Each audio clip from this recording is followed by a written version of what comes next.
ਸਤਿ ਸ਼੍ਰੀ ਅਕਾਲ ਜੀ। ਸ਼ਿਵ ਪੰਜਾਬੀ ਜਮਾਤ ਵਿੱਚ ਤੁਹਾਡਾ ਸਵਾਗਤ ਹੈ। ਬਹੁਤ ਬਹੁਤ ਵਧਾਈਆਂ ਤੁਹਾਨੂੰ। ਤੁਹਾਡੇ ਇਮਤਿਹਾਨ ਦੀ ਜੋ ਨੋਟੀਫਿਕੇਸ਼ਨ ਹੈ ਉਹ ਆ ਚੁੱਕੀ ਹੈ ਅਤੇ ਪ੍ਰੀਲੀਮਸ ਤੁਹਾਡਾ 22 ਜਨਵਰੀ ਦੱਸਿਆ ਹੈ ਪੀਪੀਐਸਸੀ ਨੇ। ਉਮੀਦ ਕਰਦਾ ਤੁਹਾਡਾ ਪ੍ਰੀਲੀਮ ਸਾਰਿਆਂ ਦਾ ਬੜਾ ਵਧੀਆ ਹੋਵੇਗਾ। ਕੁਝ ਵਿਦਿਆਰਥੀਆਂ ਦਾ ਸਵਾਲ ਮੈਨੂੰ ਕਈ ਵਾਰ ਪੁੱਛਦੇ ਹਨ ਕਿ ਸਾਡੇ ਸਰ ਨੰਬਰ ਘੱਟ ਕਿਉਂ ਆਏ ਪੰਜਾਬੀ ਭਾਸ਼ਾ ਦੇ ਇਮਤਿਹਾਨ ਦੇ ਵਿੱਚ, ਕਿਉਂਕਿ ਉਹਨਾਂ ਨੇ ਆਪਣੇ ਵੱਲੋਂ ਬਹੁਤ ਵਧੀਆ ਕੰਟੈਂਟ ਲਿਖਿਆ ਹੁੰਦਾ। ਪਰ ਮੈਂ ਤੁਹਾਡੇ ਜਦੋਂ ਮੌਕ ਟੈਸਟ ਚੈੱਕ ਕਰਦਾ ਤਾਂ ਮੈਂ ਇੱਕ ਚੀਜ਼ ਬਹੁਤ ਜ਼ਿਆਦਾ ਧਿਆਨ ਨਾਲ ਦੇਖਦਾ ਕਿ ਬੱਚੇ ਦੀ ਲਿਖਾਵਟ ਕਿਸ ਤਰ੍ਹਾਂ ਦੀ ਹੈ ਤੇ ਉਸਦੇ ਅੱਖਰਾਂ ਦੀ ਬਣਤਰ ਕਿਸ ਤਰ੍ਹਾਂ ਦੀ ਹੈ। ਜੇਕਰ ਤੁਸੀਂ ਪੈਰਾਂ ਵਿੱਚ ਬਿੰਦੀ ਸਹੀ ਤਰੀਕੇ ਨਾਲ ਨਹੀਂ ਪ੍ਰਯੋਗ ਕਰਦੇ ਤਾਂ ਤੁਹਾਡੇ ਪੈਰਾਂ ਵਿੱਚ ਬਿੰਦੀਆਂ ਵਾਲੇ ਸ਼ਬਦ ਗਲਤ ਹੀ ਮੰਨੇ ਜਾਣਗੇ। ਤੁਹਾਨੂੰ ਅੱਧਕ ਦਾ ਪ੍ਰਯੋਗ ਕਿਸ ਤਰ੍ਹਾਂ ਕਰਨਾ ਹੈ, ਟਿੱਪੀ ਦਾ ਪ੍ਰਯੋਗ ਕਿਸ ਤਰ੍ਹਾਂ ਕਰਨਾ ਹੈ, ਇਹੀ ਨਹੀਂ ਪਤਾ, ਫਿਰ ਵੀ ਪਰੇਸ਼ਾਨੀ ਵਾਲੀ ਗੱਲ ਹੋ ਸਕਦੀ ਹੈ। ਤਾਂ ਤੁਸੀਂ ਕੰਟੈਂਟ ਵਧੀਆ ਪ੍ਰਿਪੇਅਰ ਕਰੋ, ਠੀਕ ਹੈ। ਐਸੇ ਤੁਹਾਡਾ ਜੋ ਤੁਸੀਂ ਅੰਗਰੇਜ਼ੀ ਭਾਸ਼ਾ 'ਚ ਲਿਖਦੇ ਹੋ ਉਸ ਨੂੰ ਹੀ ਅਨੁਵਾਦ ਕਰਕੇ ਪੰਜਾਬੀ ਵਿੱਚ ਵੀ ਲਿਖ ਸਕਦੇ ਹੋ, ਠੀਕ ਹੈ।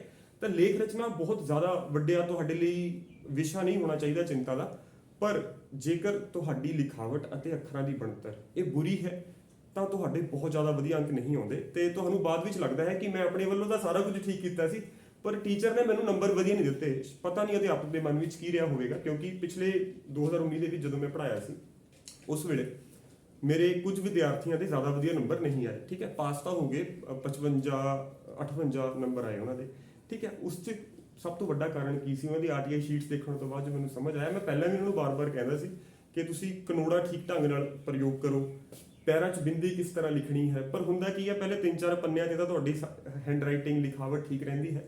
ਉਸ ਤੋਂ ਬਾਅਦ ਜੋ ਤੁਸੀਂ ਹੈਂਡ ਰਾਈਟਿੰਗ ਤੁਹਾਡੀ ਥੋੜੀ ਜਿਹੀ ਵਿਗੜਦੀ ਹੈ, ਸ਼ਾਇਦ ਤੁਸੀਂ ਥੱਕ ਜਾਂਦੇ ਹੋ, ਕੀ ਹੁੰਦਾ ਹੈ ਤੁਹਾਡੀ ਲਿਖਾਵਟ ਬਦਲ ਜਾਂਦੀ ਹੈ ਜੀ। ਪੈਰਾਂ 'ਚ ਬਿੰਦੀਆਂ ਥੋੜਾ ਦੂਰ ਚਲੀ ਜਾਂਦੀਆਂ ਹਨ, ਅੱਧਕ ਹਵਾ ਦੇ ਵਿੱਚ ਹੋ ਜਾਂਦੀ ਹੈ, ਠੀਕ ਹੈ। ਅੱਧਕ ਅੱਖਰ ਦੇ ਨਾਲ ਹੁੰਦੀ ਹੈ ਜੀ, ਯਾਦ ਰੱਖਿਓ। ਟਿੱਪੀ ਅੱਖਰ ਦੇ ਉੱਪਰ ਹੋਣੀ ਚਾਹੀਦੀ ਹੈ, ਥੋੜੀ ਅੱਗੇ ਚਲੀ ਜਾਂਦੀ ਹੈ। ਜਾਂਦੀਆਂ ਆਉਂਦੀਆਂ ਇਹਨਾਂ ਦੇ ਵਿੱਚ ਜੋ ਬਿੰਦੀਆਂ ਹਨ। ਤਾਂ ਅੱਜ ਮੈਂ ਕੋਸ਼ਿਸ਼ ਕਰੂੰਗਾ, ਤੁਸੀਂ ਇਹ ਵੀਡੀਓ ਧਿਆਨ ਨਾਲ ਦੇਖੋ। ਜੇ ਤੁਸੀਂ ਇਹ ਗਲਤੀਆਂ ਕਰ ਰਹੇ ਹੋ ਤਾਂ ਉਸ ਨੂੰ ਠੀਕ ਕਰੋ, ਜੇ ਤੁਸੀਂ ਨਹੀਂ ਕਰ ਰਹੇ ਤਾਂ ਬਹੁਤ ਵਧੀਆ ਗੱਲ ਹੈ, ਠੀਕ ਹੈ। ਫਿਰ ਤਾਂ ਤੁਸੀਂ ਪਾਸ ਤਾਂ ਹੋ ਹੀ ਜਾਓਗੇ।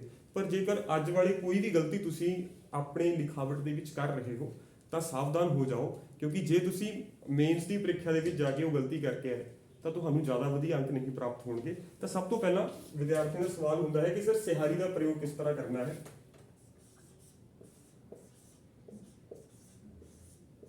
ਕੁਝ ਵਿਦਿਆਰਥੀ ਸਿਹਾਰੀ ਇਸ ਤਰ੍ਹਾਂ ਲਿਖਦੇ ਹਨ, ਠੀਕ ਹੈ। ਸਿਹਾਰੀ ਇਸ ਤਰ੍ਹਾਂ ਨਹੀਂ ਲਿਖੀ ਜਾਂਦੀ। ਇਹ ਹੈ ਨਾ ਤੁਹਾਡੀ ਸਿਹਾਰੀ, ਪੂਰੀ ਬੰਦ ਵੀ ਨਹੀਂ ਹੁੰਦੀ, ਠੀਕ ਹੈ। ਕਿਤਾਬ ਦੇ ਵਿੱਚ ਸਿਹਾਰੀ ਇਸ ਤਰ੍ਹਾਂ ਲਿਖੀ ਜਾਂਦੀ ਹੈ ਤੇ ਪੰਜਾਬ ਸਕੂਲ ਐਜੂਕੇਸ਼ਨ ਬੋਰਡ ਦੀ, ਪੰਜਾਬ ਸਕੂਲ ਸਿੱਖਿਆ ਵਿਭਾਗ ਦੀ ਜੋ ਕਿਤਾਬ ਹੈ 10ਵੀਂ ਜਮਾਤ ਦੀ, ਉਸ ਵਿੱਚ ਸਾਫ਼-ਸਾਫ਼ ਲਿਖਿਆ ਹੈ ਕਿ ਤੁਹਾਡੀ ਮਾਤਰਾਵਾਂ ਤੇ ਅੱਖਰਾਂ ਦੀ ਬਣਤਰ ਕਿਤਾਬ ਨਾਲੋਂ ਥੋੜੀ ਵੱਖ ਹੋ ਸਕਦੀ ਹੈ, ਪਰ ਉਸ ਦਾ ਅਸ਼ੁੱਧ ਉਪਯੋਗ ਨਾ ਕਰੋ, ਪ੍ਰਯੋਗ ਨਾ ਕਰੋ, ਮਾਫ ਕਰੋ, ਠੀਕ ਹੈ। ਜੇ ਤੁਸੀਂ ਉਸ ਦਾ ਅਸ਼ੁੱਧ ਪ੍ਰਯੋਗ ਕਰ ਰਹੇ ਹੋ ਤਾਂ ਉਹ ਤੁਹਾਡੀ ਗਲਤੀ ਹੀ ਮੰਨੀ ਜਾਵੇਗੀ, ਠੀਕ ਹੈ। ਅਧਿਆਪਕ ਨੂੰ ਕੀ ਲੱਗੇਗਾ, ਇਸ ਵਿਦਿਆਰਥੀ ਨੇ 2-3 ਮਹੀਨੇ ਦੇ ਵਿੱਚ ਪੰਜਾਬੀ ਪਾਸ ਕੀਤੀ ਤੇ ਹੁਣ ਇਹ ਇੱਥੇ ਪ੍ਰੀਖਿਆ ਦੇ ਰਿਹਾ ਹੈ। ਕਿਉਂਕਿ ਜਿਸ ਵਿਦਿਆਰਥੀ ਨੇ ਪੰਜਾਬੀ ਨਰਸਰੀ ਤੋਂ ਲੈ ਕੇ 12ਵੀਂ ਜਮਾਤ ਤੱਕ ਪੜ੍ਹੀ ਹੈ, 10ਵੀਂ ਜਮਾਤ ਤੱਕ ਪੜ੍ਹੀ ਹੈ, ਉਸ ਨੂੰ ਇਹ ਚੀਜ਼ਾਂ ਅਧਿਆਪਕ ਪਹਿਲੇ ਠੀਕ ਕਰ ਦਿੰਦੇ। ਗਰਮੀਆਂ ਦੇ ਵਿੱਚ ਜੋ ਤੁਹਾਨੂੰ ਹੋਮਵਰਕ ਦਿੱਤਾ ਜਾਂਦਾ ਹੈ ਉਹ ਇਹਨਾਂ ਉੱਤੇ ਹੀ ਹੁੰਦਾ ਸੀ, ਠੀਕ ਹੈ। ਉਹ ਇਹ ਚੀਜ਼ਾਂ ਠੀਕ ਕਰਨ ਵਾਸਤੇ ਹੁੰਦਾ ਸੀ ਤਾਂ ਕਿ ਅਸੀਂ ਕਿਤਾਬ ਨੂੰ ਦੇਖ ਕੇ ਠੀਕ ਲਿਖੀਏ। ਤਾਂ ਸਿਹਾਰੀ ਤੁਹਾਨੂੰ ਜੇ ਤੁਸੀਂ ਇਸ ਤਰ੍ਹਾਂ ਲਿਖਦੇ ਹੋ, ਇਹ ਅੱਖਰ ਦੇ ਉੱਪਰ ਨਹੀਂ ਜਾਏਗੀ ਜੀ, ਠੀਕ ਹੈ। ਇਸ ਤਰ੍ਹਾਂ ਦੀ ਗਲਤੀ ਨਾ ਕਰੋ, ਠੀਕ ਹੈ। ਅੱਖਰ ਤੋਂ ਪਹਿਲਾਂ ਹੀ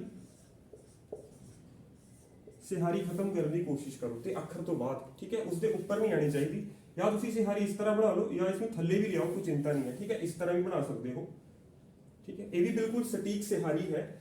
ਜੋ ਅੱਖਰ ਹੈ ਉਸ ਤੋਂ ਪਹਿਲਾਂ ਖਤਮ ਹੋਵੇ ਸਿਹਾਰੀ, ਅਤੇ ਬਿਹਾਰੀ ਅੱਖਰ ਤੋਂ ਬਾਅਦ ਉਸਦੇ ਉੱਪਰ ਨਹੀਂ ਹੋਣੀ ਚਾਹੀਦੀ ਤੁਹਾਡੀ ਸਿਹਾਰੀ ਬਿਹਾਰੀ, ਠੀਕ ਹੈ। ਸਭ ਤੋਂ ਪਹਿਲਾਂ ਇਹ ਮਾਤਰਾ ਤੁਸੀਂ ਦੇਖ ਲਵੋ। ਮੈਨੂੰ ਉਮੀਦ ਹੈ ਤੁਹਾਡੇ ਵਿੱਚੋਂ 40 ਤੋਂ 50% ਦੀ ਵਿਦਿਆਰਥੀ ਇਹ ਗਲਤ ਲਿਖ ਰਹੇ ਸੀ, ਕਿਉਂਕਿ ਇਹ ਗਲਤੀਆਂ ਮੈਂ ਬਹੁਤ ਵਿਦਿਆਰਥੀਆਂ ਦੀਆਂ ਕੱਢਦਾ ਹਾਂ ਜਦੋਂ ਮੈਂ ਤੁਹਾਡੇ ਮੌਕ ਟੈਸਟ ਦੇਖਦਾ ਹਾਂ। ਮੇਰੇ ਕੋਲ ਵਿਦਿਆਰਥੀ ਮੌਕ ਟੈਸਟ ਵੀ ਦੇ ਰਹੇ ਹਨ। ਸਿਹਾਰੀ ਹੋ ਗਈ ਜੀ ਤੁਹਾਡੀ, ਬਿਹਾਰੀ ਵੀ ਹੋ ਗਈ। ਹੁਣ ਹੈ ਜੀ ਤੁਹਾਡੀ ਬਿੰਦੀ ਅਤੇ ਟਿੱਪੀ। ਬਿੰਦੀ ਅਤੇ ਟਿੱਪੀ ਲਈ ਬਹੁਤ ਸਾਰੇ ਵਿਦਿਆਰਥੀਆਂ ਦੇ ਵਿੱਚ ਇੱਕ ਵਹਿਮ ਹੈ ਕਿ ਬਿੰਦੀ ਦਾ ਪ੍ਰਯੋਗ ਕਿਉਂ ਹੁੰਦਾ ਹੈ, ਟਿੱਪੀ ਦਾ ਪ੍ਰਯੋਗ ਕਿਉਂ ਹੁੰਦਾ ਹੈ। ਫਿਰ ਉਹ ਲਿਸਟ ਬਣਾਉਂਦੇ ਹਨ, ਸੂਚੀ, ਬਿੰਦੀ ਵਾਲੇ ਸ਼ਬਦਾਂ ਦੀ, ਟਿੱਪੀ ਵਾਲੇ ਸ਼ਬਦਾਂ ਦੀ। ਤੁਸੀਂ ਇੰਨਾ ਪਾਗਲ ਕਿਉਂ ਹੋ ਰਹੇ ਹੋ? ਜੇਕਰ ਤੁਹਾਨੂੰ ਮੈਥ ਵਿੱਚ ਗੁਣਾ ਕਰਨਾ ਆਉਂਦਾ ਹੈ ਤਾਂ 10 ਵਾਰੀ ਲਿਖ ਕੇ ਜੋੜਨ ਦੀ ਜ਼ਰੂਰਤ ਨਹੀਂ ਹੈ। 10 ਨੂੰ 10 ਨਾਲ ਗੁਣਾ ਜੇ ਤੁਹਾਨੂੰ ਕਰਨਾ ਆਉਂਦਾ, ਤੁਹਾਨੂੰ ਪਤਾ ਹੈ 100 ਹੈ, ਠੀਕ ਹੈ। 100 ਵਾਰ ਲਕੀਰਾਂ ਖਿੱਚਣ ਦੀ ਜ਼ਰੂਰਤ ਨਹੀਂ ਹੈ। ਟਿੱਪੀ ਅਤੇ ਬਿੰਦੀ ਦਾ ਪ੍ਰਯੋਗ ਉਸਦੇ ਬੇਸ ਆਧਾਰ ਦੇ ਉੱਤੇ ਨਿਰਭਰ ਕਰਦਾ ਹੈ। ਉਹ ਮੈਂ ਸਮਝਾਉਣਾ ਕਿੱਦਾਂ। ਜੇ ਤਾਂ ਮਾਤਰਾ ਹੋਵੇ ਬੇਸ, ਜਿਵੇਂ ਜਾਂਦਾ, ਮਾਤਰਾ ਹੋਵੇ ਬੇਸ, ਮਾਤਰਾ ਹੋਵੇ ਆਧਾਰ, ਤਾਂ ਉਸ ਦੇ ਉੱਤੇ ਕਿਸ ਦਾ ਪ੍ਰਯੋਗ ਹੋਏਗਾ? ਬਿੰਦੀ। ਤੁਸੀਂ ਕਦੇ ਵੀ ਮਾਤਰਾ ਦੇ ਉੱਤੇ ਟਿੱਪੀ ਨਹੀਂ ਦੇਖੋਗੇ, ਠੀਕ ਹੈ। ਮਾਤਰਾ ਨਾਲ ਨ ਦੀ ਆਵਾਜ਼ ਆ ਰਹੀ ਹੈ ਹਲਕੀ, ਤਾਂ ਬਿੰਦੀ, ਠੀਕ ਹੈ, ਸਮਝ ਗਏ। ਤੇ ਬਿੰਦੀ ਦਾ ਪ੍ਰਯੋਗ ਵੀ ਅੱਖਰ ਤੋਂ ਜ਼ਿਆਦਾ ਦੂਰ ਨਾ ਲੈ ਕੇ ਜਾਓ, ਕਿਉਂਕਿ ਕੁਝ ਵਿਦਿਆਰਥੀ ਪਹਿਲਾਂ ਤਾਂ ਠੀਕ ਲਿਖਦੇ ਹਨ ਪਹਿਲੇ 2-3 ਪੰਨਿਆਂ ਤੇ, ਉਸ ਤੋਂ ਬਾਅਦ ਉਹਨਾਂ ਦੀ ਬਿੰਦੀ ਕੁਝ ਇੱਥੇ ਪਹੁੰਚ ਜਾਂਦੀ ਹੈ। ਇਹ ਬਹੁਤ ਗਲਤ ਹੈ ਜੀ, ਠੀਕ ਹੈ। ਇਸ ਤਰ੍ਹਾਂ ਦੀ ਗਲਤੀ ਨਾ ਕਰਿਓ, ਇਸ ਨੂੰ ਉਹ ਸਹੀ ਨਹੀਂ ਮੰਨੇਗਾ, ਇਹ ਸ਼ਬਦ ਉਹ ਗਲਤ ਕਰ ਦੇਗਾ, ਤੁਹਾਡਾ ਅੱਧਾ ਨੰਬਰ ਕੱਟ ਲਏਗਾ ਉੱਥੇ, ਠੀਕ ਹੈ। ਇਸ ਚੀਜ਼ ਦਾ ਧਿਆਨ ਰੱਖਣਾ ਹੈ। ਨਹੀਂ ਜਾਂਦਾ, ਇਹਨਾਂ ਦੇ ਉੱਤੇ ਬਿੰਦੀ ਦਾ ਪ੍ਰਯੋਗ ਹੁੰਦਾ ਹੈ। ਤੁਸੀਂ ਬਿੰਦੀ ਦਾ ਪ੍ਰਯੋਗ ਪਹਿਲੀ ਵਾਰ 'ਚ ਹੀ ਗਲਤ ਕਰਤਾ, ਉਹ ਤੁਹਾਨੂੰ ਵਧੀਆ ਨੰਬਰ ਨਹੀਂ ਦੇਗਾ, ਠੀਕ ਹੈ। ਕਿਉਂਕਿ ਲੈਂਗੁਏਜ ਦਾ ਟੀਚਰ, ਲਿਖਾਵਟ ਤੁਹਾਡੀ ਥੋੜੀ ਬੁਰੀ ਵੀ ਹੋਵੇ ਕੋਈ ਚਿੰਤਾ ਨਹੀਂ ਹੈ, ਚੱਲ ਜਾਏਗਾ, ਪਰ ਤੁਹਾਨੂੰ ਲਿਖਣਾ ਹੀ ਨਹੀਂ ਆਉਂਦਾ, ਉਹ ਕਿੱਥੋਂ ਤੁਹਾਨੂੰ ਅੰਕ ਦੇ ਦੇਵੇਗਾ, ਠੀਕ ਹੈ। ਤਾਂ ਜਾਂਦਾ ਬਿੰਦੀ ਦਾ ਪ੍ਰਯੋਗ ਦੇਖ ਲਿਆ। ਇਸੇ ਤਰ੍ਹਾਂ ਜਿਸ ਕਾਨੂੰਨ ਹੈ, ਕਾਨੂੰਨ ਸ਼ਬਦ, ਠੀਕ ਹੈ। ਟਿੱਪੀ ਹਮੇਸ਼ਾ ਅੱਖਰ ਦੇ ਉੱਪਰ ਆਏਗੀ ਜੀ, ਠੀਕ ਹੈ। ਟਿੱਪੀ ਹਮੇਸ਼ਾ ਅੱਖਰ ਦੇ ਉੱਤੇ ਆਏਗੀ। ਤੁਸੀਂ ਪੰਜਾਬ ਸਕੂਲ ਸਿੱਖਿਆ ਬੋਰਡ ਦੀ ਕਿਤਾਬ ਲਓ, ਧਿਆਨ ਨਾਲ ਦੇਖੋ ਇਹਨਾਂ ਛੋਟੀਆਂ-ਛੋਟੀਆਂ ਗੱਲਾਂ ਨੂੰ। ਟਿੱਪੀ ਜੇ ਤੁਸੀਂ ਥੋੜਾ ਅੱਗੇ ਪਿੱਛੇ ਕਰ ਦੋ, ਉਹ ਗਲਤ ਮੰਨੀ ਜਾਂਦੀ ਹੈ ਜੀ। ਜਲਦਬਾਜ਼ੀ ਦੇ ਵਿੱਚ ਤੁਸੀਂ ਇਸ ਤਰ੍ਹਾਂ ਕਾਨੂੰਨ ਲਿਖਤਾ, ਠੀਕ ਹੈ, ਟਿੱਪੀ ਥੋੜੀ ਅੱਗੇ ਚਲੀ ਗਈ, ਇਹ ਮਾਤਰਾ ਗਲਤ ਮੰਨੀ ਜਾਵੇਗੀ ਜੀ, ਠੀਕ ਹੈ। ਇਹ ਛੋਟੀਆਂ ਚੀਜ਼ਾਂ ਜੇ ਤੁਹਾਨੂੰ ਨਹੀਂ ਪਤਾ ਤਾਂ ਬੜੀ ਪਰੇਸ਼ਾਨੀ ਦਾ ਸਬਬ ਬਣ ਸਕਦਾ ਹੈ ਜੀ, ਠੀਕ ਹੈ। ਅੱਗੇ ਵਧਦੇ ਹਾਂ ਇਸ ਤੋਂ। ਬਿੰਦੀ ਟਿੱਪੀ, ਮੈਨੂੰ ਉਮੀਦ ਹੈ ਜਦੋਂ ਅੱਖਰ ਆਧਾਰ ਹੋਵੇ, ਅਲਫਾਬੈਟ ਬੇਸ ਹੋਵੇ ਟਿੱਪੀ, ਜਦੋਂ ਮਾਤਰਾ ਆਧਾਰ ਹੋਵੇ ਬਿੰਦੀ, ਠੀਕ ਹੈ। ਜਿਵੇਂ ਕੇਂਦਰੀ, ਮਾਤਰਾ ਆਧਾਰ ਹੈ, ਇੱਥੇ ਟਿੱਪੀ ਪਾਉਂਗੇ ਗਲਤ ਹੈ 100%। ਕਦੇ ਵੀ ਮਾਤਰਾ ਦੇ ਨਾਲ ਟਿੱਪੀ ਦਾ ਪ੍ਰਯੋਗ ਨਹੀਂ ਹੁੰਦਾ, ਮਾਤਰਾ ਤੋਂ ਬਾਅਦ ਹੋ ਸਕਦਾ ਹੈ, ਜਿਸ ਤਰ੍ਹਾਂ ਦਿੰਦੀ, ਠੀਕ ਹੈ। ਦਿੰਦੀ ਲਿਖਿਆ ਮੈਂ, ਹੁਣ ਮੇਰੀ ਟਿੱਪੀ ਦੇਖੋ, ਦ ਦੇ ਥੋੜਾ ਉੱਪਰ ਹੋਣੀ ਚਾਹੀਦੀ ਹੈ, ਗਲਤ ਹੈ। ਟਿੱਪੀ ਤੁਹਾਡੀ ਲਗਭਗ ਇੱਥੇ ਹੋਣੀ ਚਾਹੀਦੀ ਹੈ ਜੀ, ਦਿੰਦੀ ਵਿੱਚ ਵੀ, ਠੀਕ ਹੈ। ਤਾਂ ਇਹ ਚੀਜ਼ਾਂ ਦਾ ਧਿਆਨ ਰੱਖਣਾ ਹੈ। ਟਿੱਪੀ ਕਦੇ ਵੀ 2 ਅੱਖਰਾਂ ਦੇ ਵਿੱਚ ਨਹੀਂ ਹੁੰਦੀ। ਉਸ ਤੋਂ ਬਾਅਦ ਅੱਧਕ, ਇਸ ਤੋਂ ਬਾਅਦ ਅੱਧਕ ਆਊਗਾ, ਅੱਧਕ ਹਮੇਸ਼ਾ ਅੱਖਰ ਦੇ ਉੱਤੇ ਰਹੇਗੀ, ਅੱਖਰ ਤੋਂ ਅੱਗੇ ਨਹੀਂ ਜਾਣੀ ਚਾਹੀਦੀ ਤੁਹਾਡੀ ਅੱਧਕ, ਠੀਕ ਹੈ। ਐੜਾ ਤੋਂ ਥੋੜਾ ਅੱਗੇ ਚਲੀ ਜਾਂਦੀ ਹੈ। ਊੜਾ ਤੋਂ ਬਾਅਦ ਤੁਸੀਂ ਐੜਾ ਹੋ ਗਿਆ, ਪੱਪਾ ਹੋ ਗਿਆ, ਪੱਪੇ ਦੇ ਉੱਤੇ ਬਿਲਕੁਲ ਹੈ ਹੀ ਨਹੀਂ, ਐੜੇ ਦੇ ਉੱਪਰ ਵੀ ਉੱਤੇ ਬੇਸ ਤਾਂ ਹੈ ਨਹੀਂ, ਆਧਾਰ ਤਾਂ ਹੈ ਨਹੀਂ, ਤਾਂ ਥੋੜਾ ਅੱਗੇ ਚਲੀ ਜਾਂਦੀ ਹੈ, ਨਹੀਂ ਸ਼ਬਦਾਂ ਦੇ ਉੱਤੇ ਆਉਂਦੀ ਹੈ ਅੱਧਕ। ਅੱਧਕ ਵੀ ਮੈਂ ਤੁਹਾਨੂੰ ਠੀਕ ਕਰਾਉਂਦਾ ਕੀ ਹੈ, ਪਹਿਲਾਂ ਦੇਖ ਲਿਆ ਤੁਸੀਂ, ਠੀਕ ਹੈ। ਅੱਗੇ ਵਧੀਏ। ਟਿੱਪੀ ਹਮੇਸ਼ਾ ਅੱਖਰ ਦੇ ਉੱਤੇ, ਬਿੰਦੀ ਮਾਤਰਾ ਦੇ ਉੱਤੇ, ਅੱਧਕ ਥੋੜਾ ਜਿਹਾ ਅੱਗੇ ਚੱਲਦੇ ਹਾਂ ਹੁਣ। ਅੱਧਕ ਦਾ ਕਿਸ ਤਰ੍ਹਾਂ ਪ੍ਰਯੋਗ ਕੀਤਾ ਜਾਂਦਾ ਹੈ? ਤਾਂ ਬਿੰਦੀ ਹਮੇਸ਼ਾ ਮਾਤਰਾ ਦੇ ਨੇੜੇ ਰੱਖੋ, ਮਾਤਰਾ ਤੋਂ ਦੂਰ ਲੈ ਕੇ ਨਾ ਜਾਓ, ਕਿਉਂਕਿ ਜੇ ਤੁਸੀਂ ਨਹੀਂ ਇਸ ਤਰ੍ਹਾਂ ਲਿਖ ਰਹੇ ਹੋ, ਇਹ ਗਲਤ ਹੈ, ਦੂਰ ਚਲੀ ਗਈ। ਤੁਹਾਡੀ ਬਿੰਦੀ ਲਗਭਗ ਇੱਥੇ ਹੋਣੀ ਚਾਹੀਦੀ ਹੈ। ਅਧਿਆਪਕ ਨੂੰ ਸਾਫ਼ ਪਤਾ ਲੱਗੇ ਨਹੀਂ ਦੇ ਨਾਲ ਬਿੰਦੀ ਦਾ ਪ੍ਰਯੋਗ ਕੀਤਾ ਗਿਆ ਹੈ, ਗਲਤੀ ਨਾਲ ਪੈਨ ਨਹੀਂ ਲੱਗ ਗਿਆ ਬੱਚੇ ਤੋਂ, ਠੀਕ ਹੈ। ਤੁਸੀਂ ਇਹ ਬਿੰਦੀ ਇਸ ਤਰ੍ਹਾਂ ਅੱਗੇ ਲੈ ਜਾਓਗੇ, ਮੰਨ ਲਓ ਉੱਪਰ ਵਾਲੀ ਲਾਈਨ 'ਚ ਗੱਗਾ ਲਿਖਿਆ, ਇਹ ਗੱਗੇ ਦੀ ਬਿੰਦੀ ਹੈ ਜਾਂ ਹਾਹੇ ਦੀ ਬਿੰਦੀ ਹੈ, ਪਤਾ ਹੀ ਨਹੀਂ ਚੱਲੇਗਾ ਅਧਿਆਪਕ ਨੂੰ, ਠੀਕ ਹੈ। ਇਹ ਗਲਤੀਆਂ ਨਾ ਕਰੋ ਇਸ ਤਰ੍ਹਾਂ ਦੀਆਂ। ਅੱਗੇ ਹੈ ਅੱਧਕ,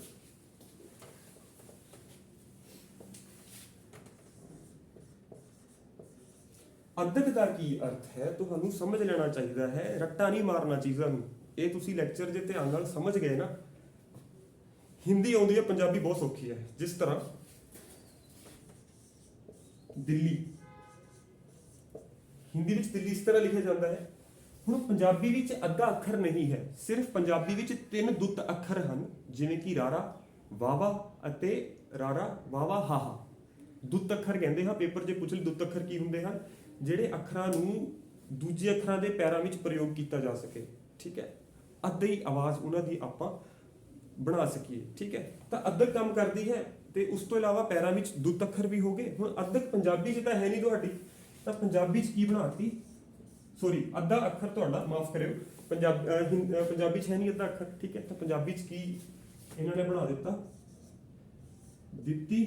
ਦਿੱਲੀ, ਮਾਫ ਕਰਿਓ, ਦਿੱਲੀ, ਸਮਝ ਗਏ ਜੀ।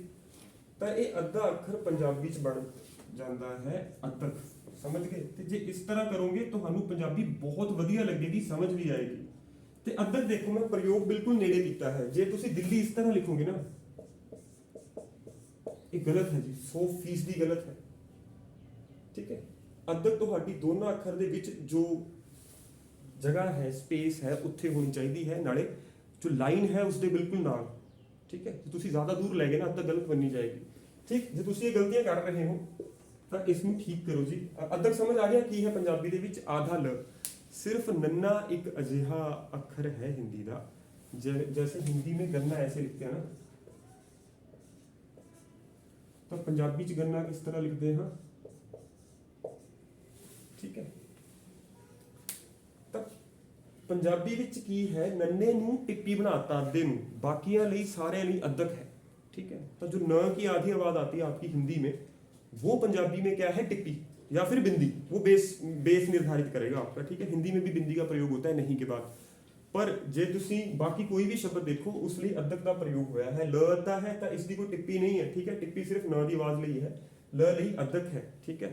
ਤੁਹਾਡਾ ਹੋਰ भी ਧੱਦੇ ਦੀ आवाज ज्यादा जोर ਨਾਲ बोली जावे, अद्धा, ठीक है, अद्धा, हिंदी में आधा कहते हैं, अद्धा नहीं कहते, पंजाबी कहते हैं अद्धा। ਧੱਦੇ ਉੱਤੇ ਜ਼ੋਰ, ਮਤਲਬ ਧੱਦਾ ਡੇਢ ਗੁਣਾ ਲਿਖਣਾ ਚਾਹੀਦਾ ਸੀ, ਪਰ ਉਸ ਦੀ ਥਾਂ ਤੇ ਕੀ ਹੈ, ਅਧਕ, ਠੀਕ ਹੈ, ਅੱਧਾ, ਠੀਕ। ਅਧਕ ਥੋੜੀ ਅੱਗੇ, ਅੱਖਰ ਤੋਂ ਥੋੜੀ ਜਿਹੀ ਅੱਗੇ, ਟਿੱਪੀ ਅੱਖਰ ਦੇ ਬਿਲਕੁਲ ਨਾਲ ਜਾਂ ਉੱਤੇ, ਠੀਕ ਹੈ, ਅੱਧਾ। ਸਮਝ ਗਏ ਜੀ। ਤਾਂ ਇਸ ਨੂੰ ਮੈਂ ਮਿਟਾ ਰਿਹਾ, ਉਮੀਦ ਕਰਦਾ ਤੁਹਾਨੂੰ ਅਧਕ ਵੀ ਸਮਝ ਆਈ ਹੈ। ਜੇ ਅੱਜ ਤੱਕ ਤੁਸੀਂ ਇਸ ਦਾ ਗਲਤ ਪ੍ਰਯੋਗ ਕਰ ਰਹੇ ਸੀ, ਇਸ ਨੂੰ ਵੀ ਠੀਕ ਕਰੋ। ਉਸ ਤੋਂ ਬਾਅਦ ਅੱਗੇ ਵਧਦੇ ਹਾਂ ਜੀ। ਪੈਰਾਂ 'ਚ ਬਿੰਦੀ, ਜਿਸ ਤਰ੍ਹਾਂ ਗ ਹੈ, ਗ ਦੇ ਪੈਰ 'ਚ ਬਿੰਦੀ ਦਾ ਪ੍ਰਯੋਗ ਇਸ ਤਰ੍ਹਾਂ ਹੁੰਦਾ ਹੈ ਜੀ, ਇਹ ਬਿਲਕੁਲ ਠੀਕ ਹੈ। ਨਾਲੇ ਗ ਵੀ ਕੁਝ ਵਿਦਿਆਰਥੀ ਗਲਤ ਲਿਖਦੇ ਹਨ, ਉਹ ਗ ਇਸ ਤਰ੍ਹਾਂ ਲਿਖ ਦਿੰਦੇ ਹਨ। ਪੰਜਾਬੀ 'ਚ ਇਹ ਰਾ ਪੜਿਆ ਜਾਂਦਾ ਹੈ, ਰਾ। ਗ ਦੀ ਜੋ ਤੁਹਾਡੀ ਇਹ ਲਕੀਰ ਹੈ, ਲਾਈਨ ਹੈ, ਇਹ ਵੱਡੀ ਹੋਣੀ ਚਾਹੀਦੀ ਹੈ ਇਸ ਤੋਂ, क्योंकि हिंदी भाषा च रा इस तरह नहीं लिखा जाता, तो हिंदी में इसकी कोई प्रॉब्लम नहीं है, ठीक है, इसको ग ही पढ़ा जाएगा, कोई परेशानी नहीं। पंजाबी च की है, ये र है, तुसी ये लाइन लंबी नहीं खिंची, रा पढ़िया जाएगा, क्योंकि आ दी मात्रा अद्धी है पंजाबी च। तुसी किसी होर राज तो हो, ठीक है, उत्तर प्रदेश, हरियाणा, हिमाचल, उत्तराखंड, ठीक है, इत्थों हो, तो तुसी हिंदी विचों आ दी मात्रा सीख गए कि आ दी मात्रा अक्षर के बराबर है हिंदी में। अगर आप पंजाबी में ये गलती कर बैठोगे, पंजाबी नहीं कह रहा, उन्होंने पता होगा, जे अगर आप इस तरह की गलती कर रहे हो ना, तो टीचर समझ जाएगा कि इस बच्चे ने पंजाबी अभी भी सीखी है, तो वो आपको फेल कर देगा, क्योंकि आप गलतियां इतनी कर दोगे। क्योंकि आपका हमेशा ग क्या पढ़ा जाएगा, रा, ठीक है। आपने लिखना था गागर, आपने ऐसे लिख दिया, वो रा, ये गलत है, समझ नहीं आएगा। आ की मात्रा फिर से आ की मात्रा, ये तो अशुद्ध हो गया पढ़ने में, ठीक है। मुझे उम्मीद है बाकी लोगों को समझ आया। आधी मात्रा कन्ना है, वो हमेशा अद्धा है, कन्ना हमेशा अद्धा लिखी है, जिदा आम है ना, तो इस तरह लिखा जाता है। जे तुसी आम इस तरह लिखोगे, तुसी गए, ठीक है, तो सारी मात्रा ही गलत होगी, पेपर च फेल। उन्हें पहला पेज पढ़ते ही समझ लेना बच्चे ने हले बेसिक ही नहीं सीखा, इसमें आम जानकारी ही नहीं पता, एक बहुत वड्डी गलती हो जाएगी, ठीक है। तो कन्ना होया, गग्गा होया, ठीक है। फिर पैर च बिंदी मैं तुहानूं सिखा रहा सी, पैर च बिंदी इस तरह, फफे दे पैर च बिंदी इस तरह, ठीक है, लल्ले दे पैर च बिंदी इस तरह, ठीक है। सस्से दे पैर च तुहानूं सारिआं नूं पता है कि सस्से दे पैर च, बाकियां दी चिंता ना करो, बस आ तीन देख लो, ठीक है। 35 ਅੱਖਰ ਸੀ ਪੰਜਾਬੀ ਦੇ ਵਿੱਚ ਪਹਿਲਾਂ, ਬਾਕੀ 6 ਅੱਖਰ ਆਏ ਫਾਰਸੀ ਅਤੇ ਉਰਦੂ ਦੇ ਸ਼ਬਦਾਂ ਨੂੰ ਬੋਲਣ ਲਈ, ਫਿਰ ਇਹਨਾਂ ਦੀ ਵਰਤੋਂ ਸ਼ੁਰੂ ਹੋਈ। ਬਾਕੀ ਤੁਸੀਂ ਸਾਰੇ ਕਰ ਲਓਗੇ ਮੈਨੂੰ ਉਮੀਦ ਹੈ ਦਿਨ ਦੇ ਦਿਨ। ਇਹ ਇਹਨਾਂ ਦੀ ਜੋ ਬਿੰਦੀਆਂ ਹਨ, ਇਹਨਾਂ ਦਾ ਢੰਗ ਨਾਲ ਪ੍ਰਯੋਗ ਕਰੋ।